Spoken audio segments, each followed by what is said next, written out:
안녕하세요. 사랑하는 고독한 나무님들. 지난 한 주는 어떻게 보내셨나요? 또 이번 주는 잘 보낼 채비를 하고 계신가요?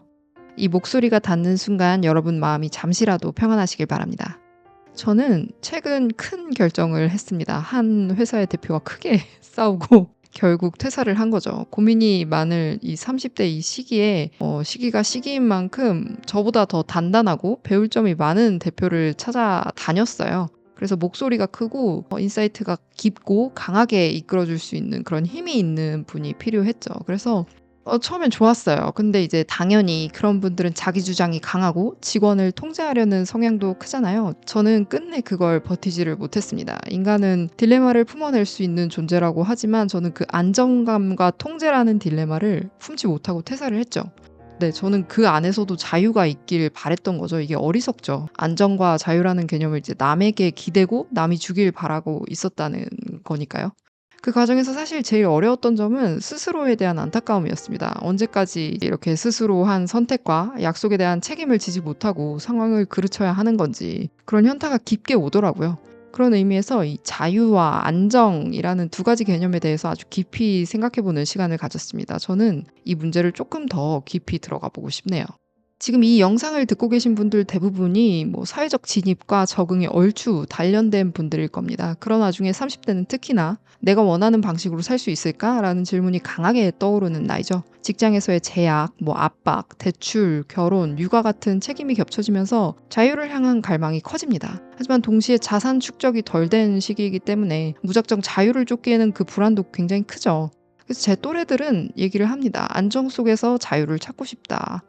집 한 채 정도 서울에 구축이라도 못해도 경기도에 구축이라도 하나 갖고 있으면 좋겠고 거기 당장 들어가 살지는 못하더라도 일단은 전세 주고 나는 전월세 살면서 그 월세나 고정비 정도는 커버할 수 있는 현금 흐름이 있었으면 좋겠다. 그게 꼭 일로 얻는 현금 흐름이 아니더라도. 그래서 그 위에서 내가 원하는 일을 하고 싶다. 이런 그림을 우리는 꿈꾸죠. 근데 우리가 찾고 있는 게 진짜 자유가 맞을까요? 사람들은 겉으로 자유를 얘기합니다. 하지만 실제 선택 순간에는 안정 쪽으로 기우는 경우가 많죠. 자유는 가능성을 주지만 실체가 없고 리스크가 더 크게 다가오기 때문에 우리는 결국 안정된 직장, 안정된 주거, 안정된 관계를 먼저 선택합니다. 그런 의미에서 진짜 중요한 건 내가 말하는 자유가 진짜 자유가 맞는지도 의심이 든다는 거예요. 그런데 사실은 이걸 알면 좋을 것 같아요. 우리는 자유와 안정 중 하나만 원하는 게 아니라는 거를 저는 이번에 좀 알았습니다. 정말 원하는 건 안정된 기반 속에서의 자유죠. 기초 생활, 수입, 관계가 안전망처럼 받쳐줄 때 비로소 자유가 삶에서 의미를 가집니다. 제가 이걸 모르고 안전한 울타리에서 벗어나서 이제 난놈들처럼 밑바닥부터 도전이란 걸 해대면 어느 순간 빛을 보겠지. 안전은 죄악이다. 이러면서 숱한 세월을 소위 뻘짓을 좀 했는데요. 내가 그런 게 먹히는 진짜 난놈이 아니란 걸 아는 데는 그리 오랜 시간이 걸리지는 않았습니다. 그리고는 알게 됐죠. 예. 성공의 공식이라고 무작정 흡수할 게 아니고 내가 어떤 사람인지 파악하는 게 굉장히 중요하다. 근데 저는 안정 속 자유가 중요한 사람입니다. 그리고 이 안정 속 자유에 공감하는 분들이 꽤 많을 거로 예상이 됩니다. 근데 그런 바람을 집어치우라는 듯이 2022년 한국인의 행복조사에서는 미래 안정성에 대한 만족도가 5.37, 5.96, 5.89로 3년 연속 하락했습니다. 지금은 더 하겠죠? 게다가 좋아하는 일을 할 수 있는 시간에 대한 만족도 역시 감소했어요.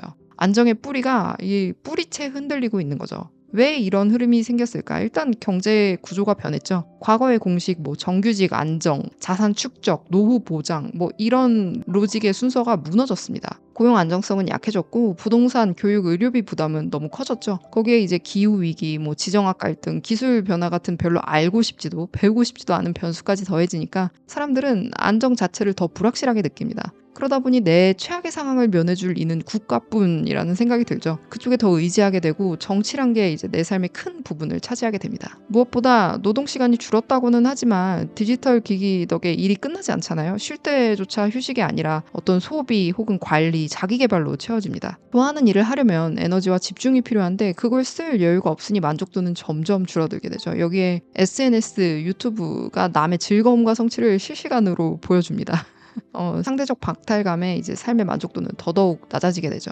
이렇게 안정이 흔들리면 소소한 자유를 원하던 사람이 완전한 자유에 대한 무조건적인 갈망 상태로 빠져듭니다. 왜? 사람은 누구나 내 삶은 내가 통제한다는 감각, 즉 통제감을 필요로 합니다. 안정이란 건 사실상 외부가 나를 지켜주고 있다는 간접적인 통제감이죠. 그런데 그 외부 기반이 무너지는 순간 뇌는 곧장 이렇게 반응을 합니다. 앞으로 1년 후에 내 상황조차 알 수가 없다. 이때부터 더 이상 남에게 기대는 게 의미가 없다는 걸 본능적으로 알게 되죠. 외부에 걸어두었던 안정망이 사라지면 사람은 선택을 강요받습니다. 이제는 내가 내 발로 일어나야 된다. 이게 바로 안정붕괴가 불러오는 벼랑 끝 자유갈망 상태입니다. 이제 자유는 더 이상 여행이나 취미로 보상받는 수준이 아니게 되죠. 살아남기 위해서 내 안에서 새롭게 세우는 존재적 자유를 갈망하는 단계에 이릅니다. 그럼 이런 질문이 생기죠. 개인의 성장과 성취라는 관점에서 보면 기존의 안정이 무너지는 게 오히려 나은 거 아닐까? 저도 퇴사 후에는 이제 우리 채널을 붙잡고 어떻게든 이걸로 자유를 찾으려고 머리를 굴려봤는데요. 사실 내 거를 만들기 위한 고민이라는 게 회사 안에서 이제 인간관계를 다루는 것보다 더 지독하다는 걸 금방 알게 됐습니다. 어떻게 보면 정말 당연한 일이죠. 성과는 단기간에 나오지 않잖아요. 단기간에 나오는 건 단기간에 걸맞은 결과일 뿐이고 혹시나 그 짧은 시간에 큰 성과가 나왔다면 오히려 더 주의를 해야죠. 아직 그 정도의 성과를 받을 준비가 그 정도의 그릇이 안 되어 있는데 그 성과가 나한테 왔다는 건 독이 든 성배나 다름이 없기 때문입니다. 이 워런 버핏 책을 지금 찰리 먼거 책과 함께 읽고 있는데요. 이 주식을 사고 단기간에 움직이는 흐름을 이분은 전혀 개의치 않죠. 이 종목이 꼽힐 시점은 모르겠으나 자기 자신이 무엇을 샀는지 자기 자신은 알기 때문이죠. 머지않은 시기에 이게 엄청난 가치를 가진 열매를 맺는다는 걸 버핏은 누구보다 잘 알았습니다. 그렇지만 미래에 정말 큰 가치를 낸다는 걸 알아도 지금 못 버티면 사실 소용이 없습니다. 지금 당장 시간과 비용을 들여도 문제가 되지 않은 안정적인 구조는 반드시 필요하죠.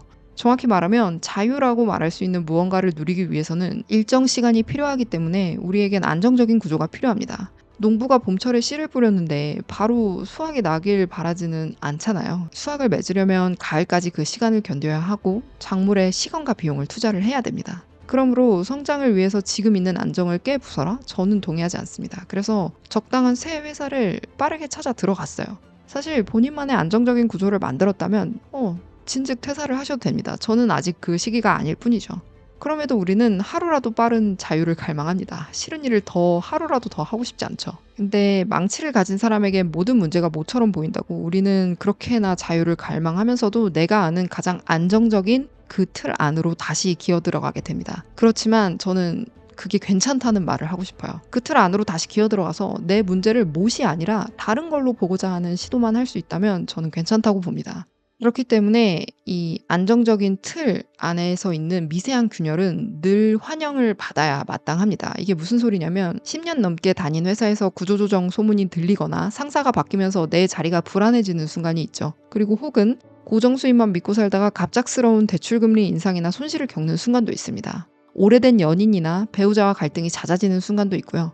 몸이 어느 날 혈압 수치, 혈액 검사 결과로 경고를 보내는 순간도 있습니다. 그리고 저처럼 더 이상 지금 하는 일을 유지하고 싶지 않고 더 가치가 높은 일을 하고 싶은 순간이 올 수도 있습니다. 이런 미세한 균열 속에서 우리는 비로소 지금까지 들고 다닌 망치가 아닌 다른 연장을 들고 다른 문제를 풀려는 시도를 해보게 됩니다. 큰 구조는 여전히 유지가 되고 있죠. 회사를 다니고 있고 월급도 나오고 집도 있고 관계도 이어지고 있습니다. 다만 그 안에서 작은 금이 가는 거죠. 회사가 나를 밀어내든 내가 회사가 싫어지든 그때 비로소 이 회사에만 매달리면 안 되겠다는 각성이 나타납니다. 그렇게 단순한 저축을 넘어서 자산 공부를 해야 한다는 쪽으로 시야가 확장이 되죠. 배우자와 정서적 거리가 생기는 상황에서는 나는 누구지? 나는 무엇을, 누구를 위해서 살지? 이런 질문이 튀어나올 수도 있고요. 건강에 금이 가는 순간엔 그때서야 비로소 나를 돌보고 운동과 식습관까지 챙기면서 나를 확장할 수 있는 토대를 만들 수 있는 거죠. 그러니까 전체가 무너진 건 아니지만 작은 흔들림이 생겼을 때 사람은 비로소 의문을 갖기 시작합니다. 이대로 괜찮을까라는 질문을 던지면서 변화의 실마리가 만들어지죠.